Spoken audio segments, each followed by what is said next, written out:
Hello there and welcome. This is Somali Christian Ministries. My name is Warfa. This is the 21st episode. In this series, we are hoping that we will be able to speak to you directly and from heart to heart. These messages are for Somali people who are listening to these and also for other brothers and sisters who find comfort in our words. The Bible spoke about corruption. Why we are speaking about corruption today? Because in Somalia we have a big problem with the corruption.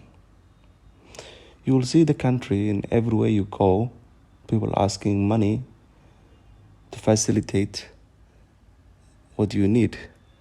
Even involves the government agencies, even if it is government offices and other private offices. Corruption is a big problem.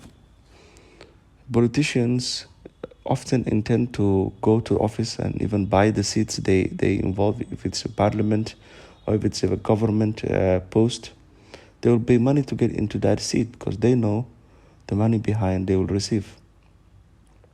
The international community continue supporting this corruption and continue promoting it, because by supporting these with no accountability, it will make it easier for those who want to receive and to promote their corruption. The Bible spoke about this against corruption. It says in Proverbs 29 verse 2, when the righteous increase, the people rejoice. But when the wicked rule, the people groan. We do not have to look very far to find historical accounts where corruption brought down a nation. As you know, history repeats itself. Just prior to the fall of Rome, there was so much corruption that few even cared to hide it. It was even joked about. Is there any doubt that the political government and corporate corruption are at an all-time high? There are so many loopholes in the tax laws that lawyers have no trouble finding them. Members of our parliament in Somalia, they never pay tax. They always find a loophole and they always go around, and they always take advantage from the situation and power they're in. Instead, they collect tax by themselves and they receive money instead of helping their citizens. That is why our country is in trouble. It's been in trouble for 30 years because of the gains and the benefits of selfish people who are looking only to fill their pockets and to empty the pockets of civilians. In Ephesians chapter 5 verse 11, the Bible instructs us a very clear instructions. What's our role as Christians is to take no part in the unfruitful works of darkness, but instead expose them. Our duty is to expose corruption.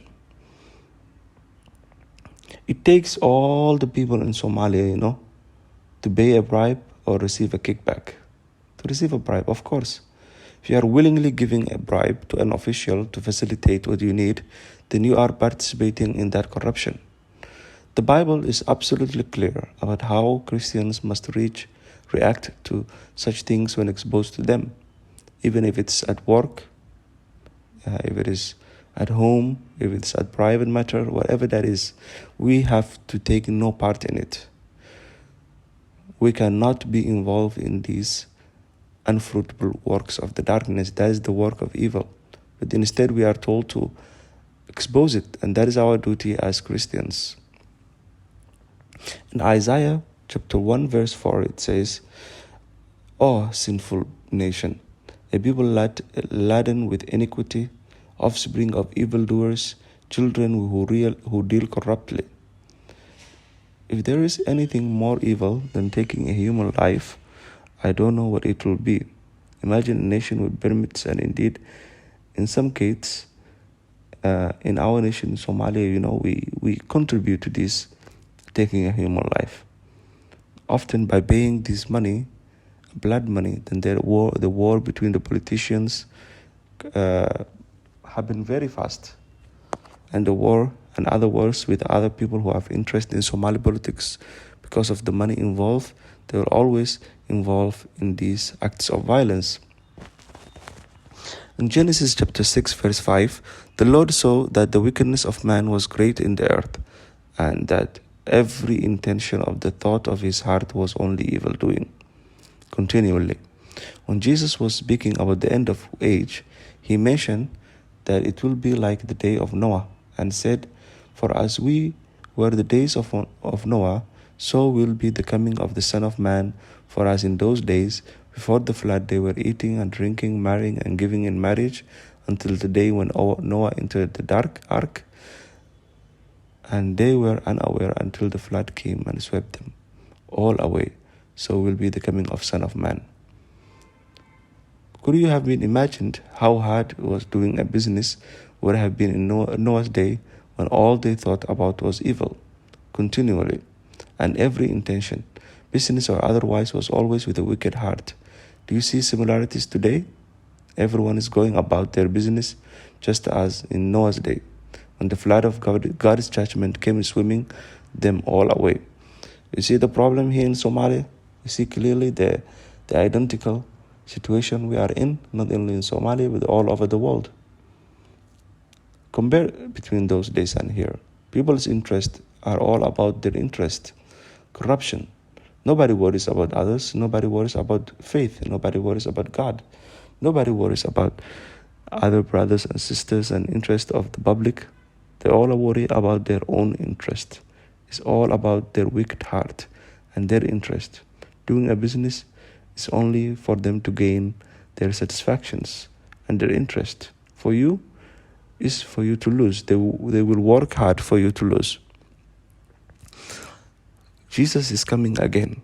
He is coming back because these days the corruption and iniquity and darkness is spreading very fast. And for us, our responsibility is to rejoice and be with Jesus, and also to stay away and not be part of anything wickedness. We have to be an example to others. Also, we have to follow the word of God in the Bible. It's telling us clearly to stay away from wickedness and to stay away from the darkness. So, do not contribute to corruption. And thank you for listening to this broadcast, coming to you live from Somali Christian Ministries. My name is Warfa.